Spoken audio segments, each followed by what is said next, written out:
Imagine a voice so pure it could shatter stained glass, echoing through a mansion like a prayer unanswered. In 1873, a baron stole that voice from the world, chaining it in darkness where only his twisted soul could listen. But heaven doesn't forget the cries of the captive, retribution waits in the storm. What divine fury unfolds when greed silences the divine?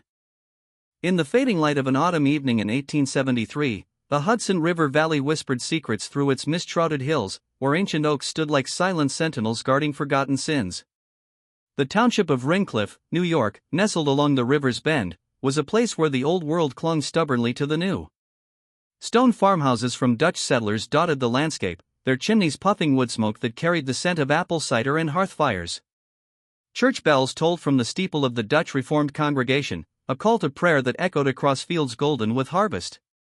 Yet, beneath this pastoral veil, shadows lengthened as industrial wealth crept in, railroad tracks slicing through the earth like iron veins, carrying fortunes built on steel and timber.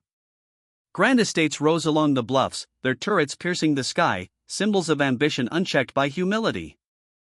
At the heart of this transformation stood the Van der Meer mansion, a Gothic revival behemoth that had loomed empty for a decade since old Cornelius van der Meer perished airless in 1863, his death a whisper amid the Civil War's roar. The house was a relic of opulence decayed, pointed arches framing windows like judgmental eyes, intricate stone carvings weathered by rain and neglect, and a central tower that clawed at the heavens, its spire a finger accusing the divine.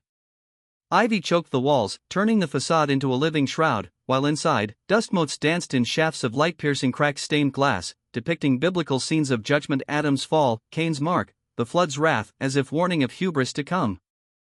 When Baron Heinrich von Strauss acquired the property in 1870 for a princely $45,000, the locals stirred with a mix of curiosity and caution. The Baron, a man of imposing stature in his late 50s, cut a figure from a bygone era, silver hair slicked back from a furrowed brow etched with lines of cunning, a beard cascading like a frozen waterfall to his chest, trimmed with precision that spoke of vanity. His eyes, steel gray and piercing, held the chill of alpine winters, and his accent, thick Austrian, with rolling rs that thundered like distant avalanches, lent an air of exotic authority. He claimed descent from minor nobility, his fortune forged in Bohemia's dense forests, where he traded timber that built empires. Paying in gleaming gold coins amid the post-war distrust of paper money, he won favor quickly. Servants whispered of his generosity, wages double the norm, and his attendance at Sunday services, where he donated lavishly to the orphanage, as if buying indulgences for unseen transgressions. But it was his devotion to opera that etched him into Rincliffe's soul, a passion bordering on idolatry, a false god of melody and harmony. He poured another $20,000 into resurrecting the ballroom, a vast chamber that once echoed with waltzes and whispers of courtship. Craftsmen from Vienna installed acoustic panels of aged spruce, wood that hummed with resonance, absorbing and amplifying sound like a confessional capturing sins. The stage, elevated with sprung flooring, made every footfall resound like thunderous judgment, while frescoes on the ceiling, Apollo flaying Marsyas for musical hubris, Orpheus descending to Hades to reclaim his love, loomed overhead, painted by an Italian master who lingered 6 months, his brushes dipped in pigments that gleamed like forbidden fruit. The Baron imported musicians from afar, violinists from Boston symphonies, pianists schooled in Liszt's shadow, their journeys paid in full. Monthly soirees became legend, invitations on embossed vellum bearing a crest, eagles entwined with thorns, that savvy historians among the old families deemed fabricated, a forgery of lineage. Yet, who questioned when the reward was transcendence? Guests arrived in a procession of carriages, wheels crunching gravel under a canopy of stars, horses snorting plumes of breath in the crisp air. Women in bustled silks, jewels catching gaslight like captured fireflies, men in tailcoats stiff with propriety. The Baron greeted them at the threshold, bowing with courtly grace, his hand lingering on ladies' gloved fingers, his voice a velvet snare discussing Wagner's leitmotifs or the scandals of European courts. Inside, the ballroom glowed with candlelight flickering on polished marble, the air thick with scents of lavender sachets and roasting pheasant from the kitchens below. As host, he was masterful, anecdotes flowing like fine Rhine wine, debates on Darwin's theories or Grant's corruption steered back to music's eternal truths. Music, he'd proclaim, eyes alight with fanatic zeal, is the voice of the divine, a bridge to the soul's redemption or its damnation. It must be guarded, cherished, lest the profane defile it. These evenings built to crescendos of performance, the Baron ascending the stage like a high priest, his words weaving spells. Tonight, we transcend the mortal coil, where notes become prayers unanswered. Applause thundered, but in his gaze lurked something darker, a hunger not for art, but possession, as if melodies were souls to be ensnared. Post-performance dinners unfolded in the dining hall, tables groaning under Dresden china, crystal goblets singing when tapped, wines from cellars he boasted predated Napoleon.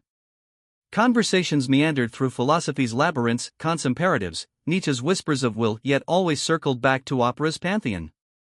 Verdi was his idol, the composer's dramas of passion and betrayal mirroring some inner turmoil. Guests departed sated, carriages vanishing into the night, leaving the mansion to its silences. Spring of 1873 brought revelation.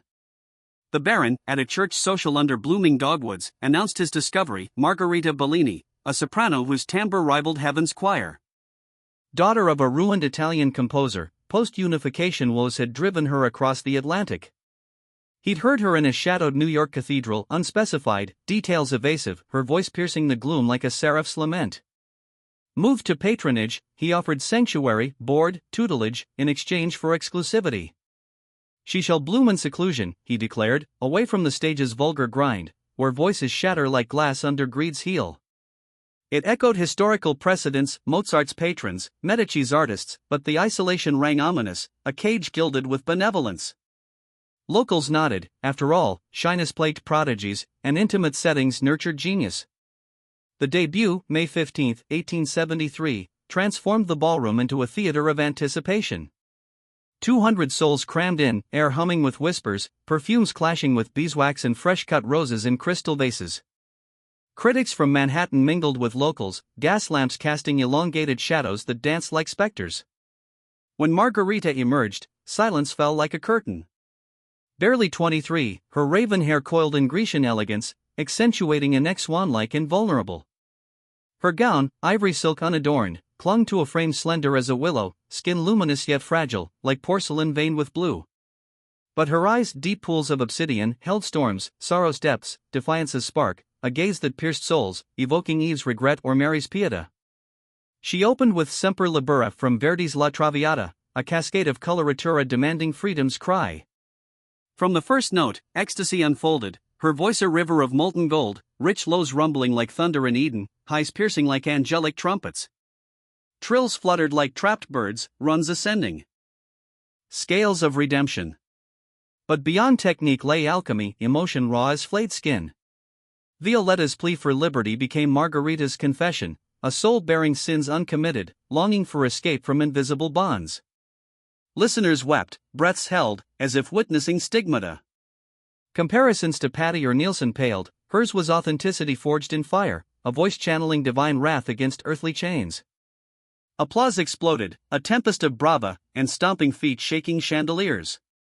Margarita curtsied, composure a mask, but no smile cracked her lips, eyes scanning the crowd like a prisoner seeking salvation. The Baron, stage-side, clapped with fervor, his flush betraying ownership's thrill, gaze devouring her like forbidden manna. In the mingling hour, he shadowed her, hand possessive on her arm, fielding queries with tales of Lamperti's Milanese studio, her father's La Scala operas, her mother's consumptive demise. Margarita murmured assent, but when pressed on Violetta's tragedy, a woman caged by love's illusions, her face ignited briefly, words tumbling like confessions. She yearns for redemption, yet society's sins bind her. The Baron interceded, grip tightening, her voice is sacred, words profane it post-performance. Critics retreated, noting her reticence in reviews, a shadow over brilliance. Summer's performances escalated, arias from Il Trovatore Flames of Vengeance, Rigoletto's Curses of Fate, Unballo and Mascher's Masked Deceptions. Orchestras swelled, sheet music rare as relics. Invitations became holy grails, attendance a badge of enlightenment. Yet, autumn's chill brought omens. Margarita thinned, cheeks hollow as famine's victims, eyes bruised by sleepless vigils, skin translucent like a ghost's veil. Movements deliberate, energy hoarded for song. Performances, once soul-bearing, turned mechanical, notes perfect, but spirit absent, a marionette's precision sans passion. Guests whispered of exhaustion, the Baron's hover growing manic, conversations severed like lifelines. Mrs. Catherine Brennan, sharp-eyed matron of a merchant clan, approached post-September recital under harvest moon's glow. Your Milan tales enchant, tell of your brother, the tenor aspirant? Margarita softened, voice a fragile bloom, Giovanni dreams of stages unbound, our mother sang lullabies of heaven's gates. But the Baron materialized, claws on her arm whitening flesh. She tires, the divine gift demands silence.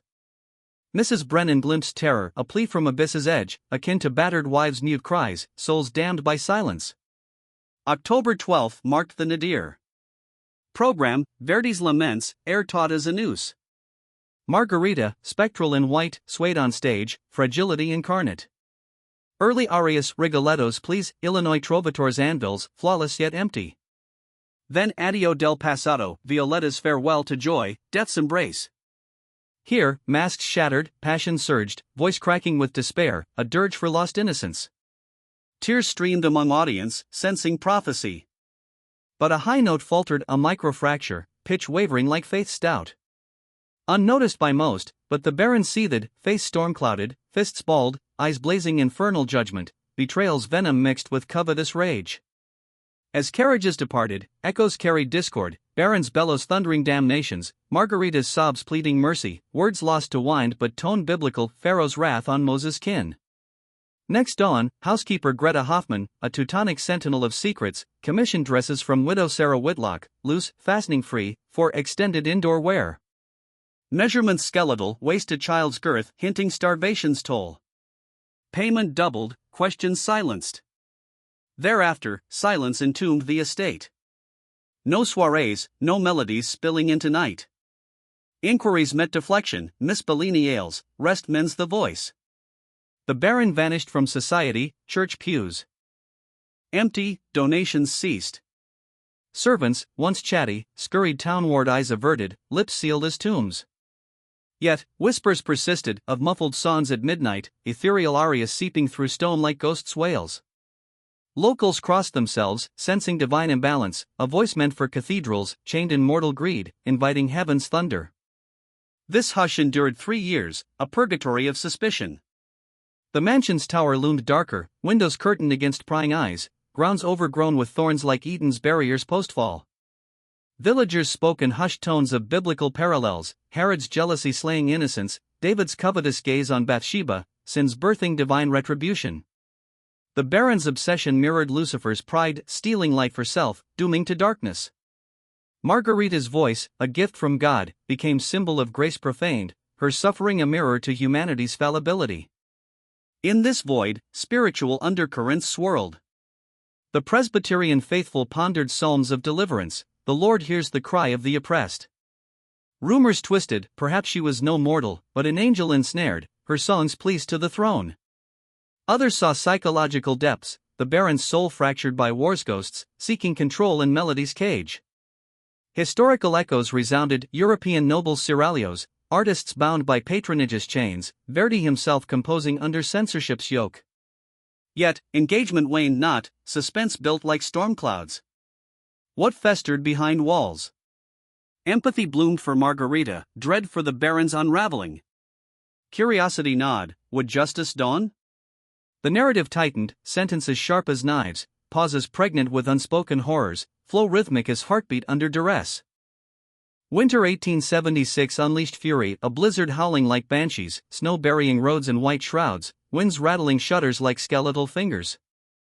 The river froze, cracking like judgments pronounced. Forced isolation cracked secrets, a servant, snowbound and conscience-stricken, fled to authorities, tales spilling of chains literal and metaphorical. Discovery loomed, divine scales tipping.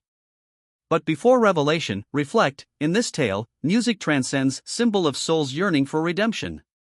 The Baron's sin? Hoarding heaven's echo, inviting hell's symphony. Margarita's endurance? Testament to grace unbroken, a light in abyss. As winter's icy fingers gripped the Hudson Valley in late 1873, Rincliffe transformed into a frozen tableau of isolation, where snowdrifts piled like shrouds over the graves of forgotten secrets. The Vandermeer mansion, now von Strauss's shadowed domain, perched on its hill like a brooding gargoyle, its stone facade etched with frost that glittered under moonlight, casting elongated shadows that seemed to reach out like the claws of the damned.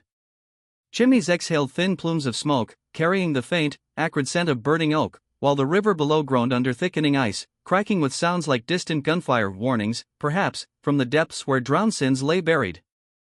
The estate's gates, wrought iron twisted into serpentine patterns, stood sentinel, rusted hinges creaking in the wind as if whispering psalms of lament. The baron's withdrawal from society deepened like a grave being dug inch by inch. No longer did carriages crunch up the gravel drive, their lanterns bobbing like will-o'-the-wisps in the dusk. The servants, once buoyant with gossip shared over market stalls laden with autumn's bounty, crisp apples, loaves of rye bread steaming in the chill air, now moved like specters themselves. Their faces, pallid and drawn under woolen scarves, avoided eye contact. Hurried footsteps left shallow prints in the snow, breaths puffing in hurried clouds as they clutched parcels close. Mrs. Greta Hoffman, the housekeeper, embodied this transformation most starkly, her once stern Teutonic features now hollowed, eyes ringed with bruises of sleepless vigil, hands trembling as she counted coins for the dressmaker, Sarah Whitlock. No invitation inside the mansion's warmth, where hearths crackled with logs spitting embers like accusations. Instead, a brusque exchange at the threshold, door slamming shut with a finality that echoed like a confessional sealed against truth. Months blurred into a monotonous purgatory, the mansion's isolation amplified by blizzards that howled like banshees, piling snow against windows until the world outside blurred into white oblivion. Yet, one beacon pierced this desolation, a solitary light in the east tower, glowing from twilight's purple haze until dawn's reluctant gray. Unwavering, it burned like the lamp of a lighthouse warning of reefs, or perhaps like the eternal flame of Gehenna, illuminating sins that refused to fade. Local children, bundled in threadbare coats and mittens, trudging the rutted road below on their way to the one-room schoolhouse, whispered of ethereal melodies drifting from that height. A woman's voice, crystalline yet fractured, repeating scales and arpeggios like a soul trapped in endless penance, notes rising and falling on the wind, carrying scents of lavender and laudanum from unseen chambers. Parents dismissed these as fancies, born of boredom and the creak of bare branches scratching at the sky, but in hushed gatherings over flickering oil lamps, cups of bitter tea steaming, pipes puffing tobacco's earthy haze, adults confessed similar hauntings. Fragments of Verdi arias, mechanical repetitions devoid of passion, echoing across the valley like echoes from a sepulchre, a voice practicing not for glory, but under duress, a mechanical litany that mocked the divine gift of song. Spring 1874 thawed the land reluctantly, mud-churned paths sucking at boots, crocuses piercing soil like tentative prayers for renewal.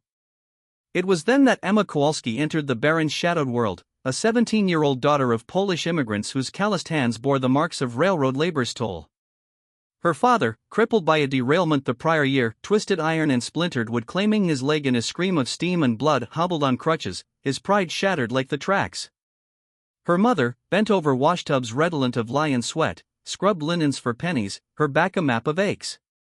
The position at the estate, $3 weekly plus meager board, shone like manna from heaven, a chance to stave off starvation's gnawing specter.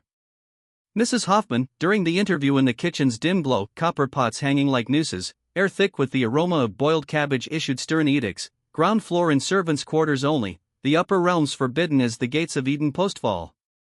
Violation meant dismissal without reference, a sentence to unemployment's abyss in an era where word-of-mouth chained opportunities like serfs to lords. Emma, with her wide hazel eyes sparkling with innate curiosity, nodded solemnly, her practical soul outweighing whimsy.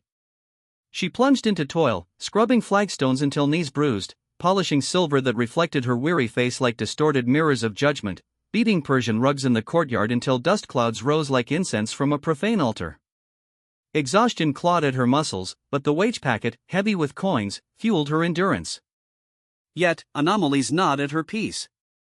Thrice daily, Mrs. Hoffman ascended the grand staircase, its banister carved with vines symbolizing life's entanglements, with trays laden under silver domes, steaming porridge flecked with cinnamon, roasted fowl glistening with juices, fruits sliced to reveal jewel-like interiors. Returned trays bore untouched remnants, congealed gravies like coagulated blood, as if the recipient dined under compulsion, appetite withered by invisible chains. Frequent forays to the butler's pantry yielded vials of laudanum, their amber liquid glinting ominously, labels inked with warnings of oblivion, remedies for pain or perhaps enforced silence. Nights amplified the eerie. Emma, in her alcove bed with its thin mattress smelling of straw and mildew, lay awake to the mansion's symphony of creaks and sighs. From above drifted singing, not joyous hymns, but rote exercises, scales ascending like pleas to heaven, descending like falls from grace. The voice, once presumably vibrant, now echoed hollow, a mechanical mimicry evoking wind-up automatons in shop windows, their tinny tunes a parody of creation's breath. It stirred in Emma biblical echoes, the Israelites' laments in Egyptian bondage, souls crying for deliverance from Pharaoh's yoke. One June afternoon, sun slanting through leaded panes and golden shafts heavy with dust motes, Mrs. Hoffman absent on errands, her horse-drawn cart rattling down the drive. Emma dusted the hallway's oak paneling, its grains swirling like tormented souls. A cry pierced the stillness, not sown, but speech, Italian words tumbling in desperation, muffled yet piercing, from the upper floors. Heart thudding like a blacksmith's hammer, Emma froze, cloth limp in her grasp.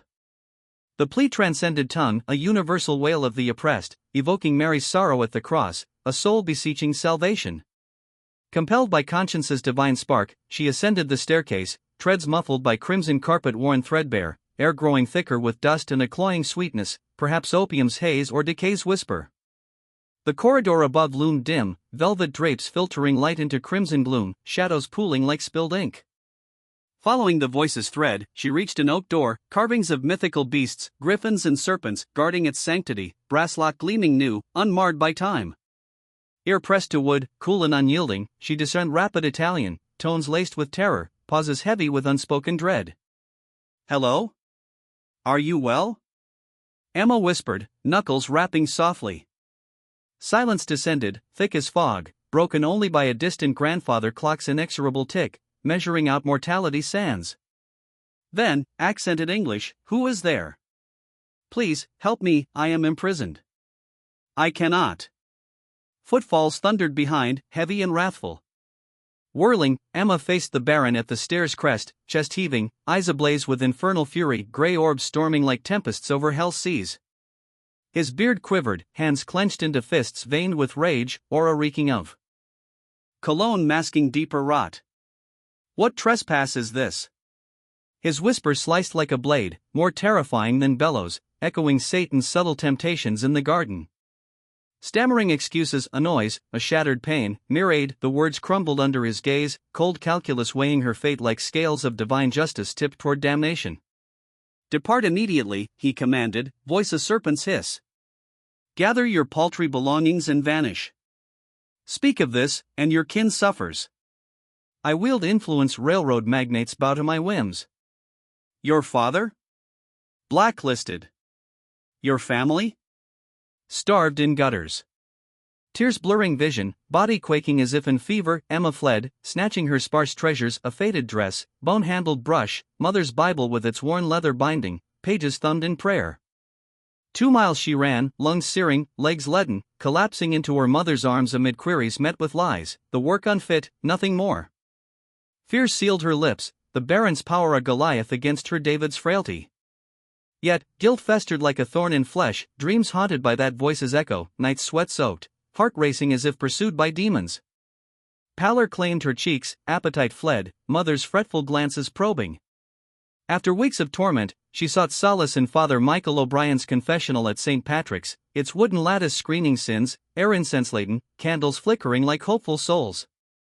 The priest, fresh from Ireland's emerald shores, red-haired and blue-eyed, burned with reform's fire, sermons railing against injustice, drawing ire from hierarchies. Listening to Emma's tale, his face shadowed in the dim booth, he clasped rosary beads, murmuring prayers for guidance. "Child, you've borne a cross bravely. This reeks of abomination, I shall unearth the truth, by God's grace."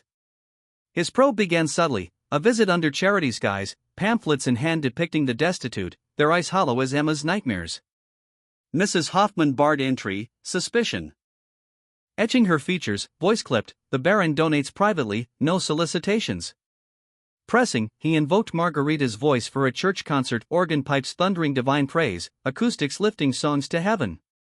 Hoffman's facade cracked, jaw set, eyes flinty. "She's gone back to Italy, father's ailment. Months ago." Door shut with controlled force, leaving O'Brien in the drive's gravel, wind rustling leaves like whispered doubts. Undeterred, he canvassed town, merchants over counters slick with grease, servants in alleys redolent of horse dung. No sightings of departure, no trunks hauled, no tearful adieus. Nighttime arias persisted, debunking music box fables. Enlisting Sheriff Thomas Brennan, sturdy, 40s, mustache framing cautious lips, uniform star glinting like a badge of tempered justice, the priest pressed for action. Brennan, wed to perceptive Catherine, whose earlier glimpse of desperation lingered like a specter, balanced duty against politics. The Baron's tendrils snaked to Albany's corridors, wealth a shield against scrutiny. The sheriff's call unfolded in the study, leather-bound tomes lining walls like silent witnesses, landscapes of misty Alps evoking lost homelands, brandy decanters amber glow tempting. Declining the poor, Brennan queried welfare, disappearances veil. Von Strauss, composure a mask of civility, eyes icy voids, proffered letters elegant script on vellum, Italian flourishes detailing Milan's vignettes, father's recovery, gratitude's flow. Sudden telegram, private conveyance to Poughkeepsie. On nocturnal songs, a Swiss music box unveiled, wound with a crank's grind, tinkling notes mechanical as a clockwork heart, distorted by distance, perhaps mimicking humanity. Brennan departed unsettled, the explanations patina too polished, yet evidence absent. Reporting to O'Brien, doubt lingered like incense smoke. Months waned, surface calm masking undercurrents, Catherine's nagging unease, Emma's night terrors, O'Brien's fervent orisons for intervention. Autumn 1874 brought revelation, a traveling troupe in Poughkeepsie, theaters gaslights hissing, velvet seats creaking under patrons. Donizetti's elixir unfolded, tenor Giovanni Rossetti's voice soaring with charm. Post-curtain, O'Brien approached, noting familial echoes, dark locks, sculpted bones. Querying Margarita Bellini, Rossetti paled, grip vice-like, where? Alive? Truth cascaded in a tavern's corner booth, ale mug sweating, candle wax dripping like tears. No Bellini, Santoro, my sister. Taylor's daughter from Naples, not composers. Father perished years past, no illness calling her home. Lies all, where is she? The Baron's web unraveled, obsession snare, voice chained for private idolatry, a sin against creation's harmony. Spiritual chill deepened, Margarita's plight a modern Magdalene, imprisoned by a Judas of culture, divine justice stirring in the wings.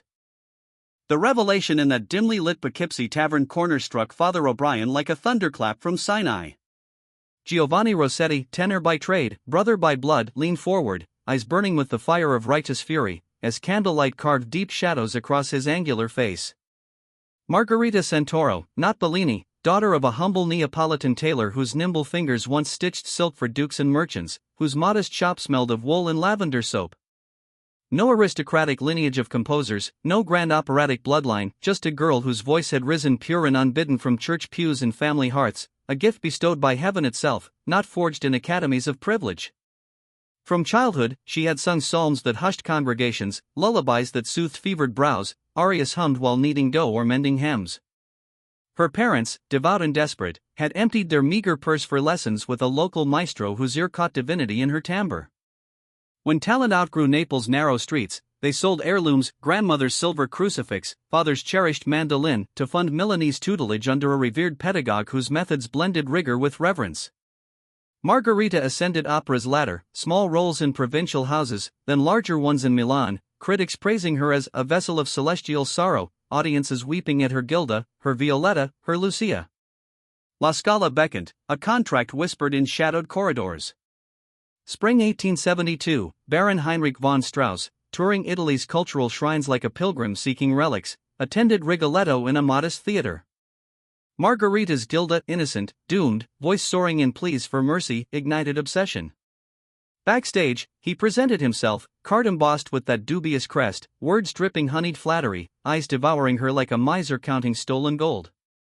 Flowers arrived daily, crimson roses bleeding onto dressing room tables, invitations to candlelit suppers followed, his charm a velvet glove over iron intent. She was flattered, perhaps dazzled, a girl from tailor's quarters courted by nobility. Her family sensed shadows, his intensity too fervent, gaze too possessive, offers too lavish. Yet the contract gleamed, America, vast audiences, fortune beyond dreams. More in one season than decades in Italy's theaters. After tearful prayers before the Madonna's statue, candles guttering in drafts, they consented. Early 1873, she sailed with him, waves churning like omens, letters home buoyant at first, descriptions of Hudson grandeur, ballroom ovations, estate gardens blooming with imported roses. Then the shift, missives shortened, guarded. The Baron demanded presence at every rehearsal, critiqued interpretations with clerical severity, forbade outings without escort. Isolation crept in like fog off the river. "I miss the sun on Naples stones," she wrote. "I miss voices not judging my every note." October 1873's final letter arrived like a death knell: exhaustion confessed, control decried, permission denied for public stages. "My voice is no longer mine, Giovanni. It belongs to him now. I am but the reed through which it blows, and I fear the wind will break me. Pray for me. I am afraid." Silence thereafter. Letters unanswered, telegrams swallowed by void. Giovanni, heart-torn, sold everything: scores, costumes, even his mother's wedding ring, to buy passage. 3 months in New York, scraping by with itinerant companies, showing faded photographs to doormen and divas alike. Rincliffe's whispers led him here, only to hear the official lie: returned to Italy. But no ship manifest, no homecoming embrace. She had vanished into the Baron's maw. Father O'Brien, listening, felt ice coil in his veins. The locked door, Emma's plea, forged letters, mechanical songs, all aligned like constellations foretelling judgment. Giovanni's rage boiled, fists clenched until knuckles whitened, voice cracking with grief. "We storm the gates. We drag her free." Yet O'Brien knew Scripture's wisdom: hasty swords often wound the innocent. Brennan had probed and retreated behind plausible denials. Proof was needed, undeniable, court-worthy, a crack in the Baron's armor no influence could mend. Giovanni proposed night reconnaissance: trespass, yes, but wait against Leviticus' call to rescue the captive. After vigil in the church's chill nave, candles burning low before the crucifix, O'Brien consented. "Some evils demand we walk through shadows to bring light." Late October 1874, moon absent, mist rising spectral from the Hudson like souls fleeing judgment. They crept through bordering woods, boots sinking into damp leaf mold, breath fogging in silver plumes. Branches clawed at coats like accusing fingers, every snap underfoot thundered in their ears. The mansion hulkied black against star-pricked sky, save the east tower's unwavering lamp a cyclops eye mocking their stealth. Circling, they found the tower isolated yet linked by covered passage. A massive oak thrust branches toward a high window, 20 feet up, glass thick as a confessional screen. Giovanni ascended, bark rough and slick, limbs groaning under weight. Wind swayed him like a pendulum of fate. Reaching the outermost bough, thin and treacherous, he peered in. Horror seized him. A cell, narrow bed with threadbare blanket, chipped basin, lone chair. And she, his sister, back-turned, white dress hanging loose on skeletal frame, singing softly, shoulders rising with labored breath, head tilting for phantom high notes. Hair, once coiled in elegance, now cascaded unbound, a dark veil of mourning. He tapped, gentle, then urgent. She froze, turned dream-slow. Recognition dawned, eyes widening to black pools of disbelief, hands flying to cheeks as if testing reality. She rose, shuffled forward, and chains clinked. Iron cuffs encircled ankles, short links bolted to floor center ring. Enough slack for bed, basin, chair, none for door or window. Freedom's cruel mockery. She pressed palms to glass, tears carving tracks down gaunt cheeks, lips moving silent pleas.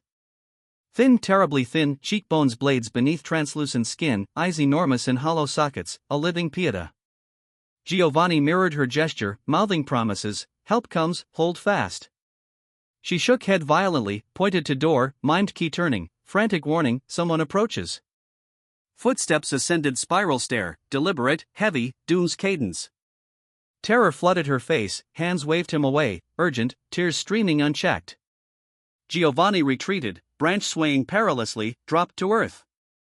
They fled into woods, hearts hammering like war drums, not halting until safe distance, lungs burning with cold and fear. She lives, he gasped to O'Brien. Chained. Starving. Singing, as if commanded. The priest crossed himself, murmuring psalms against evil's grip. Dawn brought report to Brennan. The sheriff believed, saw truth in their ashen faces, but law's chains bound him too. He'll claim madness, self-harm prevention. Doctors in his pay will swear to instability. No testimony from her, no warrant. His Albany friends will bury us in injunctions. He needed irrefutable proof, multiple witnesses to undeniable captivity, or the Baron erring fatally. Giovanni's fury erupted, fist crashing desk, voice raw, wait while she dies? She's wasting to bone. Brennan held firm, surveillance, documentation, patience. Deputies and watchers, Giovanni, O'Brien among them, established vigil from wooded cover. Logs meticulously kept, Baron's rare exits, tower ascents at 8 sharp, hours-long sojourns. On windless nights, arias drifted, same phrases, endless loops, ritualistic torment rather than practice. Hoffman carried trays up, returned with scant leavings, once, bloodied linens burned in incinerator, erasing traces. Winter 1874-75. Descended savage, blizzards burying paths, frost biting through wool, vigils endured in snow-muffled misery. Giovanni's despair mounted, talk of forced entry, confrontation, sacrifice. O'Brien and Brennan urged restraint, yet doubt not, would spring find only a corpse? Providence intervened January 1875. Dr. Samuel Hartwell arrived, 30, Boston-trained, ideals unscarred by small-town compromises. Called for Hoffman's pneumonia, fever raging, cough bloody, he bent to auscultate in her ground-floor chamber when melody filtered down, semper libera, repeated, halted, resumed, human, distressed, corrected mid-phrase. Not music box. Human suffering. Skin crawled, medical conscience screamed. Questioning Hoffman yielded Baron's lie. Hartwell confided in Brennan, drawn into the circle. Outrage followed, isolations told scurvy, atrophy, despair's madness, could kill without blow struck. Plan formed, Hartwell returns, pretext of follow-up, armed with public health order from Judge Hendricks, sympathetic, quietly appalled, mandating examination of all residents for contagion. Thin pretext, bold stretch of authority, yet legal. February 3, 1875, Hartwell, Brennan, 2 deputies at threshold. Baron greeted, face storm darkening. Order presented, official seal gleaming. Jaw clenched, he calculated, refusal invites warrant, compliance risks exposure. I insist on presence during examinations, he grated. My home. My privacy. Servants first, kitchen line, throats inspected, lungs listened to. All healthy save recovering Hoffman. Nervous glances at Baron, silent pleas for guidance. Finally, only the tower remained. The air in the tower stairwell hung heavy, thick with the cloying sweetness of laudanum and the sour undercurrent of unwashed stone. Each step upward felt like ascending Golgotha, slow, deliberate, the Baron's broad back blocking the weak winter light that filtered through narrow arrow-slit windows. Dr. Samuel Hartwell climbed behind him, medical bag thumping softly against his thigh, pulse steady despite the electric tension crackling through the group. Sheriff Brennan followed, hand resting near his holster, deputies close, boots scraping wood worn smooth by years of solitary ascents. The creak of the heavy oak door at the landing echoed like a coffin lid shifting. Inside, the room assaulted the senses, dim, chill despite the small iron stove's dying embers, air stale with the metallic tang of old blood and the faint rot of neglected wounds. A single window framed pale February sky, bars of light falling across bare floorboards scarred by chain drags. And there, on the lone wooden chair, hands folded in lap like a penitent awaiting absolution, sat Margarita Santoro. Dr. Hartwell's breath caught, a physician's horror mingling with human pity. She was a ghost made flesh, skin stretched parchment thin over sharp bones, eyes sunken yet luminous with the last flickers of defiance, collarbones jutting like the ribs of a shipwreck. The white dress, loose, buttonless, hung from shoulders narrowed by hunger, sleeves rolled to reveal wrists bruised violet from old restraints. Around her ankles, iron cuffs gleamed dully, short chain snaking to a floorbolt, links dark with tarnish-encrusted scabs. The skin beneath wept raw sores, festering in places, testament to months, years, of confinement, of futile tugs against unyielding metal. The Baron spoke first, voice a brittle mask of control. Miss Bellini. Dr. Hartwell requires examination. A formality. Cooperate. Answer truthfully. Each syllable clipped, command wrapped in civility, eyes boring into her like nails seeking soft wood. Margarita lifted her gaze, slow, dreamlike, meeting first the doctor, then the sheriff, then lingering on the Baron. Something stirred there, not mere fear, but the ember of a long-smothered flame. She nodded once, silent. Hartwell knelt, movements deliberate, non-threatening. May I examine you? Soft, kind, a healer's benediction. He took her wrist, pulse thready, racing beneath paper skin. Leaning close, he whispered, breath barely stirring her hair, Giovanni is here. In Rincliffe. We will free you. But I need truth. Are you held against your will? Tears welled, spilling over hollow cheeks. Pulse spiked under his fingers. Her lips parted. Enough. The Baron's voice cracked like dry ice. He stepped forward. She is well. Thin from prior illness. Recovering. You see. I see malnutrition. Trauma. Restraints. Hartwell rose, rage-breaking professional veneer. Sheriff, this woman is imprisoned. Look at the cuffs. The scars. This is no medical treatment. Brennan advanced, deputies fanning out. Miss Santoro, your real name. Are you here voluntarily? Are these chains for protection? Margarita's eyes flicked to the Baron, old terror flashing, the conditioned flinch of prey before predator. Then to the lawmen, weapons glinting, faces set with purpose. A year and more of silence, of forced arias in darkness, of believing no rescue would come. Now, witnesses. Authority. Hope. No. The word emerged hoarse from disuse, yet clear as struck crystal. Not voluntary. He locked me here. Chained me. Said my voice belonged to him alone. Too beautiful for the world. I would sing only for him, until death. Voice trembled, strengthened. Threatened to kill me if I spoke. Said no one would believe. That I was nothing. His property. The Baron lunged, roar tearing from throat, hands clawing for her neck. Mine. Her voice, mine. I saved her. Gave her everything. Deputies seized him, wrenching arms back, forcing him to knees as he thrashed, screams devolving into guttural German. Curses, possessions, madness laid bare. You owe her nothing, Brennan said, cold steel in tone. Baron Heinrich von Strauss, you are under arrest. Kidnapping. False imprisonment. Assault.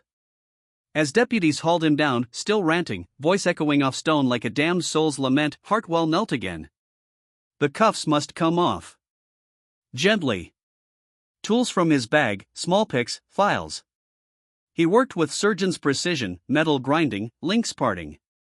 Skin beneath wept pus, infections angry red.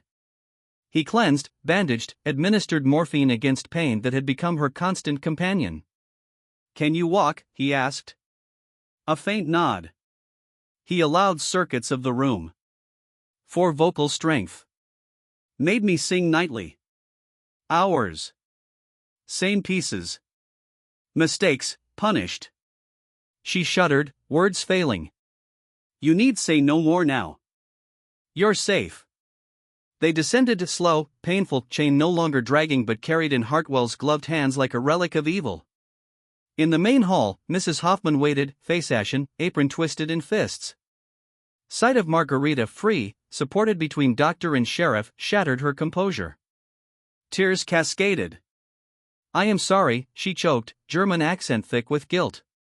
So sorry. He paid well. Said she consented.